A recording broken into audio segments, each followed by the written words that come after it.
La revolución de los claveles. Como en casi todas las revoluciones, la señal de que se iba a dar el golpe en Portugal se transmitió en clave. A las 0:20 del 25 de abril de 1974, en el programa Límite de Radio Renacimiento, sonó la canción Grandola Vila Morena. Grandola Vila Morena. Era la segunda y última señal para dar el inicio al movimiento revolucionario y ocupar los puntos estratégicos del país. Movimiento que derrotaría al régimen dictatorial de Salazar y daría libertad a Portugal y a su inmenso imperio colonial. El levantamiento militar del sector de la izquierda del ejército, de los llamados capitanes de abril, liderado por el general Antonio de Espínola, no fue un golpe militar en el sentido estricto de la palabra, sino que fue un producto de una situación insostenible y de una dictadura que llevaba en el poder más de 40 años y que puso fin en Portugal al régimen conocido como Estado Novo, fundado en 1932 por Antonio de Oliveira Salazar, quien fue destituido en 1968 por incapacidad y falleció en 1970. Marcelo Caetano tomó la dirección del gobierno de Portugal con un régimen continuista. Portugal seguía insistiendo en un imperio imposible que cada vez costaba más muertos y recursos. La insurrección militar se produjo por el hastío y enfado hacia una política anclada en una guerra colonial sin salida con Angola, Guinea-Bissau y Mozambique, mientras que otros países dejaban paso a la descolonización de una manera menos traumática y más adecuada para sus intereses. Portugal era para entonces el país más atrasado de Europa. La dictadura obligó a emigrar a más de 1 millón de portugueses para un país que apenas sobrepasaba los 7 millones de habitantes y el analfabetismo superaba el 20%. El giro a la izquierda y el desapego al régimen también se produjo por una población empobrecida. La desigualdad social era enorme. Solo un centenar de familias ostentaban el poder económico. En la mayoría de los casos, la emigración parecía la mejor opción.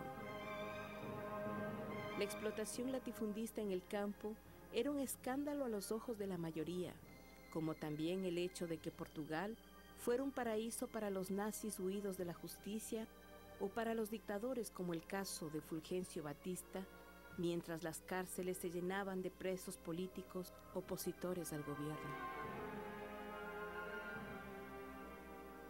En un país aislado, las palabras democratizar, descolonizar y desarrollar se convirtieron en el lema y en el programa que guió la revolución. El día del movimiento militar, las acciones fueron coordinadas por un puesto de mando, establecido por Otelo Sarabia de Carvalho, en el cuartel de Pochinia.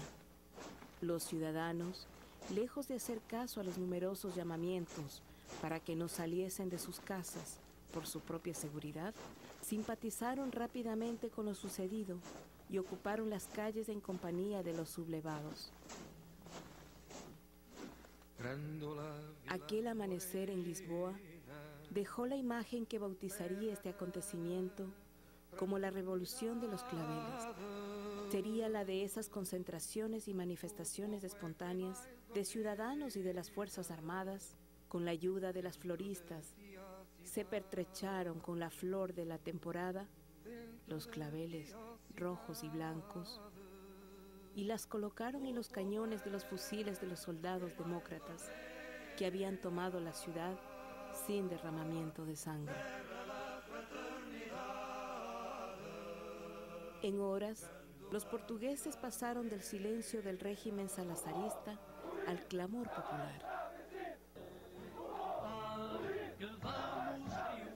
La guerra fue el elemento determinante, la gota que colmó el vaso. No era un simple golpe militar, sino una revolución. Los jóvenes militares de izquierda, con todo el poder y con el apoyo popular, inocentes y románticamente entregaron en bandeja de plata sus sueños a los ciudadanos burgueses. El general Antonio de Spínola se convirtió en presidente de una Junta de Salvación Nacional encargada de llevar la democracia al país. Tras el éxito de la revolución, se liberaron a los presos políticos y se puso fin al exilio de los líderes opositores. En el mismo año de la revolución, en 1975, se convocaron a las elecciones constituyentes y se otorgó la independencia a las colonias de Angola, Mozambique, Guinea-Bissau, Cabo Verde, Santo Tomé y Príncipe. Se estableció una democracia parlamentaria y se llevó a cabo la nacionalización de grandes empresas y de la banca privada. Los primeros años de la revolución no estuvieron exentos de tensión. Al advenimiento de la democracia, sucedió un duro pulso entre los sectores más izquierdistas y los moderados. Hoy en día se mantiene aún la proclama de abrir la senda hacia una sociedad socialista dentro del respeto a la voluntad del pueblo portugués y con vistas a la construcción de un país más libre, más justo y más fraterno.